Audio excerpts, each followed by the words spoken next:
Arbinda, un homme qui jusqu'ici n'évoquait qu'un couloir poussiéreux du nord du Burkina Faso, oublié par les cartes et négligé par les grandes puissances. Mais en une seule nuit, si territoire méconnu est devenu le théâtre d'un événement qui marquera durablement l'histoire contemporaine du Sahel. Plus de 1000 insurgés organisés armes convaincus de leur impunité ont été anéantis dans une opération qui dépassait de loin le simple cadre militaire. Car ce qui s'est joué à Arbinda n'est pas uniquement une bataille, qu'est une démonstration de souveraineté, une affirmation de dignité nationale et un acte fondateur. L'opération d'une précision glaçante a duré quelques heures à peine. Pas d'avertissement, pas de négociation, pas de compromis. Le ciel s'embrasse, des frappes chirurgicales en coupent les colonnes ennemies en deux et bientôt, le silence remplace le tumulte. Mais derrière ces images spectaculaires se cachait une réalité plus profonde. Si succès n'est pas le fruit du hasard ni le résultat d'un appui étranger. Il est l'expression d'une volonté nationale patiemment construite, méthodiquement organisée, assumée sans complexe. Pour comprendre Arbinda, il faut dépasser les chiffres impressionnants des pertes infligées aux insurgés. Si qui frappait, c'est la maîtrise stratégique, la discipline et surtout la transformation d'un peuple longtemps relégué au rang de victime et désormais devenu acteur central de sa propre histoire. En Europe, nous avons souvent regardé le Sahel à travers le prisme d'une assistance humanitaire ou militaire. Arbinda vient bouleverser si récite, si que nous avons vu, c'est un État africain affirmant hautet fort qu'il n'attend plus qu'on le sauve. Si soir-là, le Burkina Faso n'a pas seulement gagné une bataille. Il a adressé un message au monde entier, celui d'un pays qui refuse de courber l'échiné, qui choisit l'autonomie face à l'incertitude et qui assume sa place dans le concert des nations.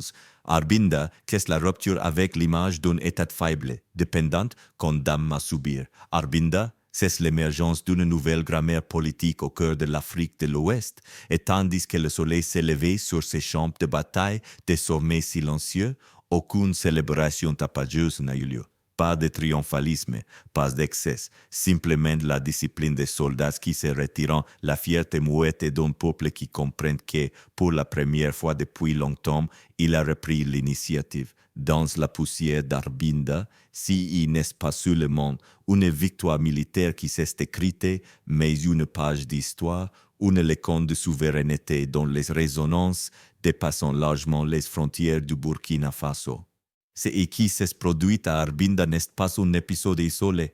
Derrière la fumée des combats, il faut comprendre qu'une transformation profonde, presque silencieuse, est à l'œuvre au Burkina Faso. Dans un pays longtemps considéré comme périphérique, relégué aux marges des grands enjeux mondiaux, une mutation politique et militaire est en train de redéfinir les rapports entre un État, son peuple et sa souveraineté. Depuis des décennies, l'Afrique de l'Ouest a été décrite, souvent depuis l'Europe, comme un espace de fragilité chronique, fragilité institutionnelle, fragilité sécuritaire, fragilité économique, les pays de la région apparaissant prisonniers d'une dépendance extérieure, condamnés à attendre des solutions importées sous forme de missions militaires, d'accords, conditions ou d'une aide humanitaire toujours présentée comme indispensable. Arbinda, en revanche, marque une rupture. Car c'est que le Burkina Faso a démontré qu'est-ce qu'il existait une alternative, l'auto-organisation, l'appropriation des moyens de défense, l'affirmation d'une volonté politique sans détour. Si le changement n'est pas bruyant, il ne s'accompagne pas de grands discours flamboyants ni de campagnes de communication triomphantes. Il se construit dans le silence, dans la rigueur, dans la discipline, les drones, les nouvelles tactiques militaires, la réorganisation de l'armée ne sont que la partie visible de l'iceberg. La véritable transformation réside dans l'état d'esprit. Un peuple qui se percevait hier encore comme une victime impuissante commence à se reconnaître comme acteur de son destin. Cette révolution psychologique est peut-être plus importante que les victoires militaires elles-mêmes. En Europe, nous avons souvent réduit ces dynamiques à des réactions de colère, à des mouvements passagers, à des épisodes de résistance voués à l'échec. Mais la réalité burkinabé nous oblige à reconsidérer cette grille de lecture. Ce n'est pas seulement une révolte, c'est une reconstruction politique méthodique portée par une vision claire, recouvrer la maîtrise de son territoire et de ses choix, et cette transformation, parce qu'elle est enracinée dans une volonté populaire, ne peut être balayée d'un revers de main. Les images d'Arvinda, spectaculaires et saisissantes, ne doivent pas nous faire oublier cette dimension plus discrète mais essentielle. Elle est révélant un pays en train de changer de posture, de se redresser, de se libérer de ces chaînes invisibles. Une transformation silencieuse mais d'une puissance considérable. Une transformation qui, à terme, pourrait bien résonner bien au-delà des frontières du Burkina Faso et inspirer d'autres nations africaines en quête de dignité. Au-delà de l'héroïsme des soldats burkinabés et de la mobilisation populaire, un élément essentiel a profondément changé la donne à Arvinda, l'usage stratégique de la technologie et plus particulièrement des drones, ce qui pouvait sembler il y a quelques années encore, un luxe réservé aux grandes puissances militaires est devenu aujourd'hui un instrument central de la défense d'un État africain longtemps perçu comme fragile. Les drones n'ont pas seulement apporté une puissance de faux nouvelles, ils ont surtout permis une réorganisation complète de la manière de mener la guerre en offrant une visibilité permanente sur le terrain. Ils ont brisé l'avantage traditionnel des groupes armes, celui de la mobilité et de la surprise, là où hier encore les colonnes djihadistes surgissaient sans prévenir, profitant des immensités sahéliennes pour frapper et disparaître, les drones permettant désormais d'anticiper, de suivre et d'intercepter. Cette supériorité technologique a transformé l'équilibre psychologique du conflit.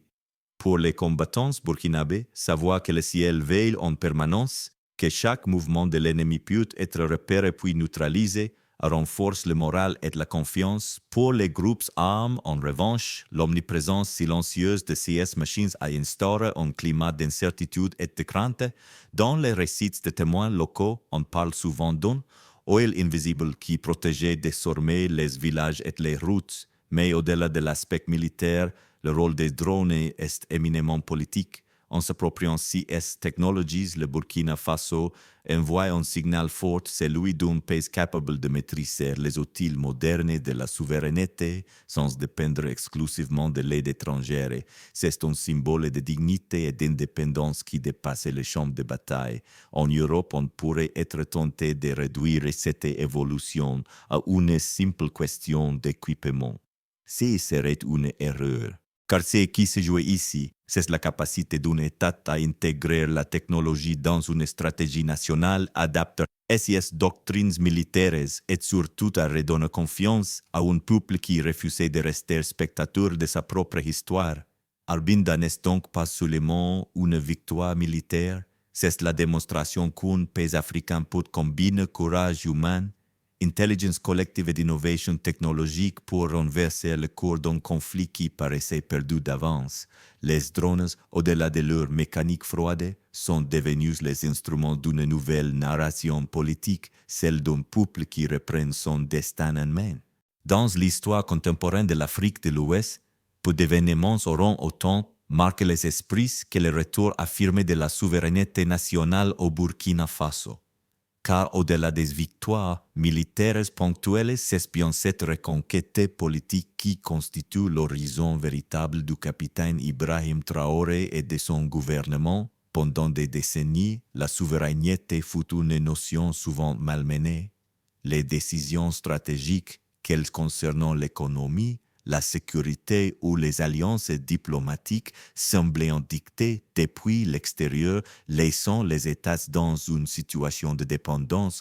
Pour une large partie de la population, cette dépendance était synonyme d'impuissance, l'impression douloureuse que le destin de leur pays leur échappait, aussi qui se dessine aujourd'hui, c'est précisément l'inverse.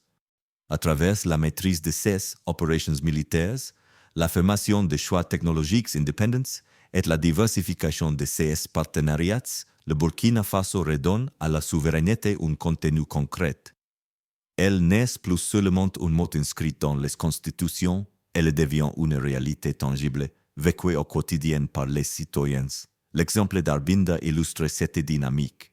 en décidant seul de l'organisation de ces forces, en s'appuyant sur les ressources locales, en mobilisant les volontaires de la défense populaire. Le pays affirme, nous sommes capables de nous défendre par nous-mêmes.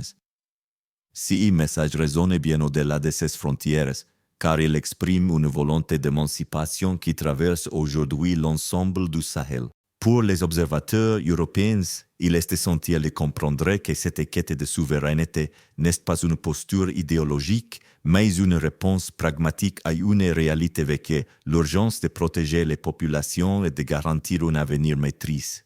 Lorsque l'État se montre capable de prendre en main sa sécurité et ses choix économiques, il restaure un lien de confiance avec le peuple. Ces liens qui avaient été fragilisés par des décennies de frustrations et de promesses non tenues. Ainsi, la souveraineté retrouvée n'est pas seulement un enjeu militaire ou diplomatique. Elle est aussi un acte psychologique et moral. Elle dit aux Burkinabés, votre destin est entre vos mains. Elle rappelle au monde que l'Afrique n'est pas condamnée à subir les décisions des autres, mais qu'elle peut être actrice et même initiatrice de nouvelles orientations. En définitive, Arbinda symbolise cette renaissance politique. Non pas une rupture brutale avec le reste du monde, mais une réorganisation des rapports de force où la dignité nationale redevient la boussole, une souveraineté qui se veut réaliste, enracinée dans la défense du territoire, mais ouverte à une coopération respectueuse. Voilà le message que le Burkina Faso, à travers la voix et l'action de son président, adresse aujourd'hui au monde entier. L'un des bouleversements majeurs de la présidence d'Ibrahim Traoré réside dans la redéfinition des alliances internationales du Burkina Faso dans une région longtemps dominée par une logique de dépendance envers les anciennes puissances coloniales. L'émergence de nouvelles orientations diplomatiques marque une rupture profonde. Pendant des décennies, la France et, plus largement, l'Occident ont constitué les partenaires privilégiés des États sahéliens.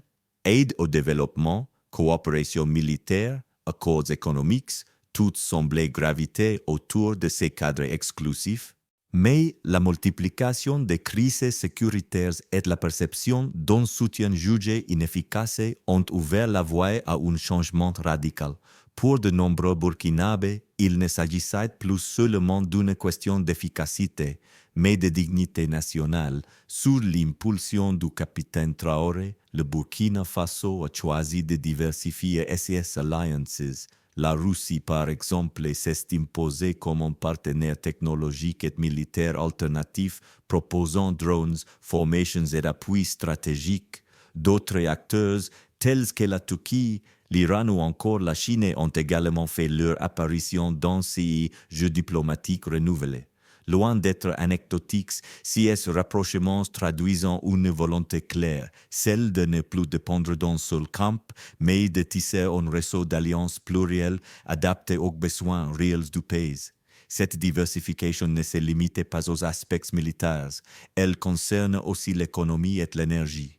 Des discussions autour de l'exploitation minière du coton ou encore des projets solaires illustrant une ouverture vers des partenariats fondés sur le transfert de technologies et le partage de valeurs plutôt que sur l'extraction brute des richesses au bénéfice d'intérêts étrangers. En d'autres termes, le Burkina Faso aspire désormais à choisir ses partenaires en fonction de l'intérêt national et non plus en fonction de pressions extérieures. Pour un public européen, cette évolution peut paraître déstabilisante. Elle est pourtant compréhensible. Les pays du Sahel, confrontés à des menaces existentielles, n'ont pas le luxe d'attendre des solutions venues de l'extérieur.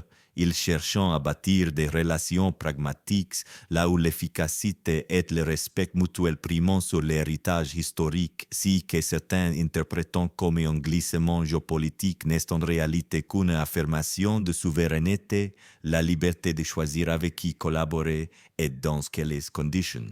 En redéfinissant SES Alliances, le Burkina Faso envoie donc un signal fort. Non pas celui d'un isolement, mais celui d'une ouverture sélective, guidée par l'intérêt national. C'est un message qui résonne dans toute l'Afrique de l'Ouest. L'heure est venue de rééquilibrer les rapports internationaux, de bâtir des partenariats équitables et de tourner la page des dépendances héritées du passé.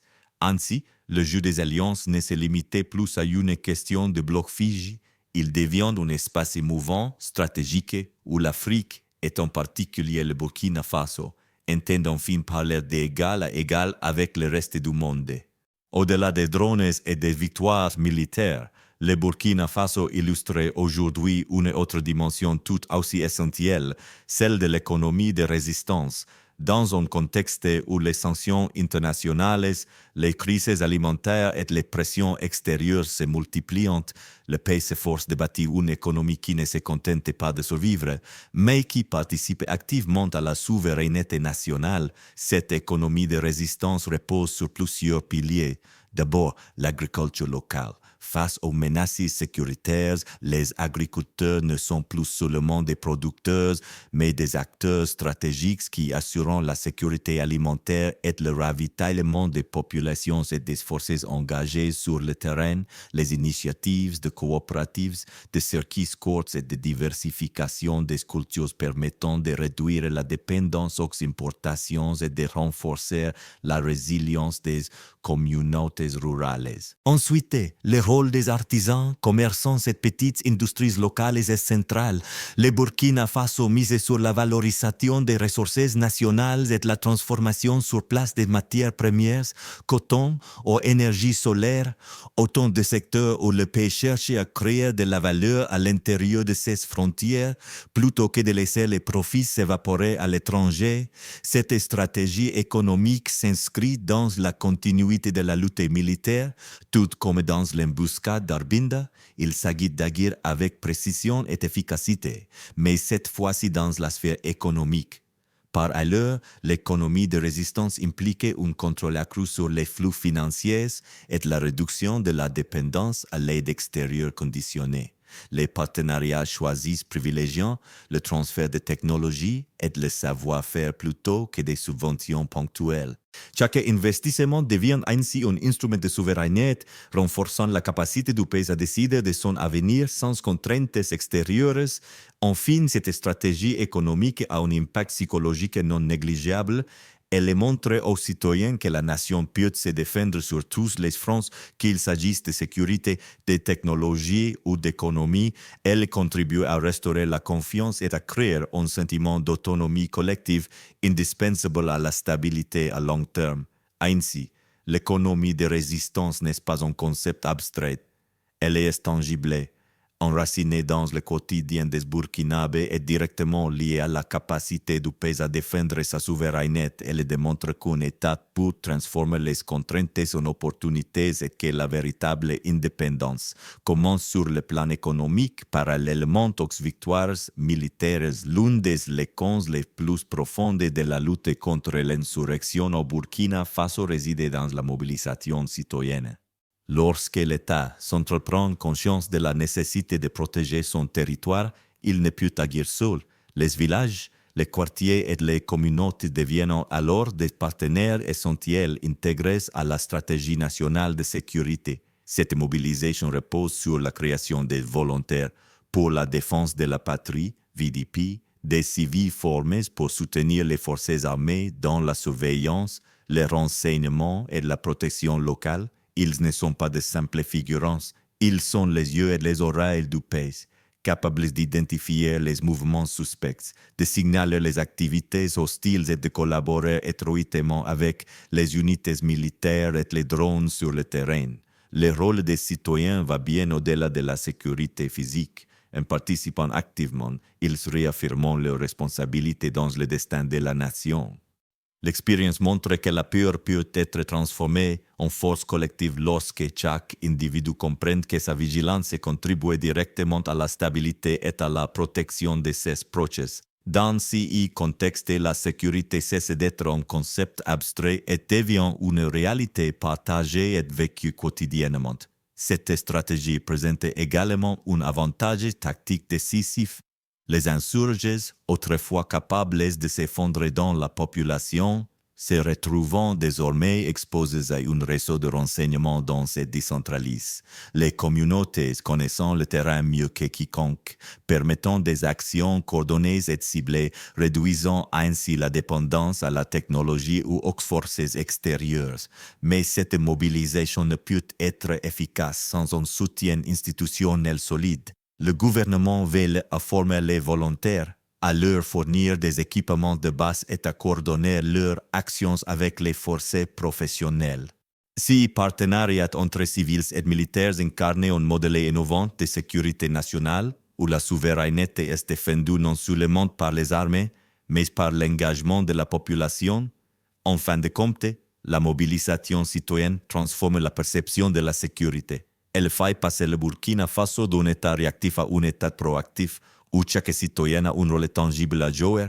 Cette dynamique contribue non seulement à neutraliser les menaces immédiates, mais aussi à construire un tissu social plus résilient capable de résister aux pressions externes et internes. Ainsi, la sécurité locale devient une affaire collective. Elle ne dépend plus uniquement des soldats ou des technologies, mais de la détermination partagée de tout un peuple. Qu'est-ce qu'était l'alliance entre l'État et ses citoyens qui constitue l'un des fondements les plus solides de la souveraineté retrouvée du Burkina Faso? La sécurité du Burkina Faso ne se limite pas à ses frontières. Dans un Sahel marqué par l'instabilité et la présence de groupes armés transnationaux, la diplomatie africaine devient un levier stratégique incontournable. Sous la présidence d'Ibrahim Traoré, le pays a réaffirmé sa volonté de jouer un rôle actif dans la construction d'une architecture régionale de sécurité et de coopération. Traditionnellement, les États de la région ont souvent dépendu de puissances extérieures pour coordonner leurs actions contre le terrorisme. Mais cette approche a montré ses limites, réponses tardives, priorités étrangères divergentes et manque de prise en compte des spécificités locales. Conscient de cette réalité, Traoré a choisi de renforcer les alliances africaines en mettant l'accent sur la coordination et la solidarité régionale. Le Burkina Faso participait désormais à des initiatives collectives avec le Mali, le Niger et d'autres pays du Sahel dans le cadre de coalitions de défense et de renseignement. Ces collaborations ne se contentent pas d'échanges militaires, elles incluant la formation conjointe, le partage d'informations stratégiques et la planification d'opérations coordonnées pour neutraliser les menaces avant qu'elles ne se propagent. L'objectif est clair, un Sahel capable de se défendre par lui-même avec ses propres moyens et sa propre vision stratégique. Cette diplomatie régionale se distingue également par sa pragmatique politique. Traoré privilégie des partenariats basés sur l'efficacité et le respect mutuel plutôt que sur des alliances imposées par l'extérieur. Il s'agit de créer un réseau africain de sécurité où chaque nation conserve sa souveraineté tout en participant à un effort collectif. La force d'un tel système réside dans sa flexibilité et sa capacité d'adaptation face aux menaces mouvantes. Mais au-delà de la sécurité, cette stratégie régionale a un impact politique et économique. Elle renforce la crédibilité du Burkina Faso sur le continent, attire des partenariats constructifs et envoie un message aux puissances étrangères. L'Afrique peut prendre en main sa propre destinée. Cette posture diplomatique, alliée à la résilience militaire et citoyenne, constitue un pilier majeur de la souveraineté nationale. En conclusion, la diplomatie africaine et la stratégie régionale ne sont pas de simples outils de politique étrangère, elles représentent un prolongement naturel de la vision de Traoré, un Burkina Faso qui sécurise son territoire, renforce son influence et contribue à la stabilité du continent, tout en affirmant la primauté des solutions africaines pour les défis africains. Si la souveraineté et la sécurité constituent des succès tangibles, le Burkina Faso fait face à des défis internes tout aussi cruciaux. La gouvernance nationale est désormais au centre de l'attention, car la stabilité d'un État ne se mesure pas uniquement par ses victoires militaires, mais par sa capacité à répondre aux besoins fondamentaux de sa population. Sous la présidence d'Ibrahim Traoré, l'un des enjeux majeurs consiste à concilier efficacité militaire et développement institutionnel. Le pays doit continuer à protéger ses citoyens tout en consolidant les structures étatiques, notamment dans l'éducation, la santé, l'accès à l'eau et la justice. Une sécurité sans services publics solides ne saurait être durable. La population, particulièrement dans les zones rurales, observe avec vigilance. Elle exige que les succès sur le terrain se traduisent également par une amélioration concrète de son quotidien. La transition vers une gouvernance stable implique aussi de surmonter les tensions politiques internes. Le Burkina Faso, comme d'autres nations du Sahel, est confronté à des attentes élevées de la part de la société civile, à la pression de groupes ethniques et régionaux divers et à la nécessité d'une administration transparente et efficace. La gestion de ces défis internes demande un équilibre subtil, maintenir l'autorité de l'État tout en intégrant la participation citoyenne et la responsabilité politique. Un autre défi concerne la continuité de la souveraineté technologique et militaire. Les succès avec les drones et les opérations coordonnées nécessitant une gestion durable des ressources humaines et matérielles. L'attrition des volontaires, l'épuisement des forces et la maintenance des équipements stratégiques imposent une discipline constante. La gouvernance, dans ce contexte, ne peut se limiter à la planification militaire, elle doit également anticiper, organiser et soutenir les capacités internes à long terme. Enfin, la légitimité internationale reste un enjeu délicat. Si le Burkina Faso affiche des prouesses militaires et stratégiques, il doit composer avec les pressions diplomatiques et économiques des acteurs étrangers. La souveraineté ne se définit pas seulement par la force, mais aussi par la capacité à naviguer dans un environnement global complexe, tout en restant fidèle aux intérêts nationaux. Ainsi, la gouvernance au Burkina Faso ne se limite pas à diriger. Elle consiste à bâtir un État résilient, capable de sécuriser ses citoyens, de développer ses institutions et de préparer l'avenir. Les défis internes sont nombreux, mais ils sont l'épreuve ultime de la souveraineté. Un pays qui réussit à combiner sécurité, développement et légitimité établit les bases d'une indépendance véritable et durable. Alors que le Burkina Faso se redresse, la question centrale dépasse désormais ses frontières. Quel rôle pour l'Afrique dans un monde en mutation? L'expérience du pays sous la présidence d'Ibrahim Traoré illustre un point crucial. La souveraineté militaire, économique et politique peut être réaffirmée par des choix stratégiques audacieux, mais le véritable défi réside dans la construction d'un avenir durable pour le continent tout entier. L'avenir de l'Afrique repose sur sa capacité à concevoir ses propres solutions. Trop longtemps, les décisions stratégiques ont été dictées par des puissances extérieures, souvent guidées par des intérêts étrangers et des visions partielles du développement. Le Burkina Faso montre qu'il est possible de rompre avec ces schémas en privilégiant l'innovation locale, la mobilisation citoyenne et les alliances africaines. Le pays ouvre la voie à un modèle où la maîtrise du destin national devient un impératif collectif. Cependant, cette autonomie implique une responsabilité immense. Les succès militaires et économiques attirent désormais l'attention internationale, mais ils mettent aussi en lumière les vulnérabilités, pressions diplomatiques, menaces économiques et risques sécuritaires. L'Afrique doit apprendre à conjuguer puissance et prudence, ambition et coopération, tout en restant fidèle à ses priorités et à ses peuples. Un autre aspect de ces rôles africains est l'intégration régionale. Le Burkina Faso démontre qu'un État ne peut prospérer isolément. La stabilité et la sécurité passant par la coopération, le partage d'informations et la coordination opérationnelle entre nations, les initiatives régionales, qu'elles soient militaires, économiques ou technologiques, constituent le socle d'une Afrique capable de défendre ses intérêts sans dépendre de forces externes. Enfin, l'avenir repose sur les générations futures. La formation, l'éducation et l'inclusion des jeunes sont des enjeux stratégiques.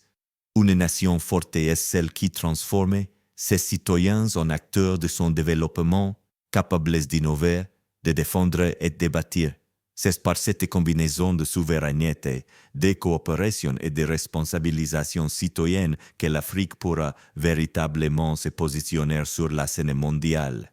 En conclusion, le rôle de l'Afrique n'est pas seulement de réagir aux défis extérieurs, mais de définir son propre rythme et ses propres priorités. L'exemple du Burkina Faso montre que l'indépendance et la résilience sont possibles lorsque courage, innovation et mobilisation collective convergent. L'avenir du continent se joue aujourd'hui. Il appartient à l'Afrique de choisir sa trajectoire, d'affirmer sa voix et de transformer les leçons du présent en fondement durable pour demain.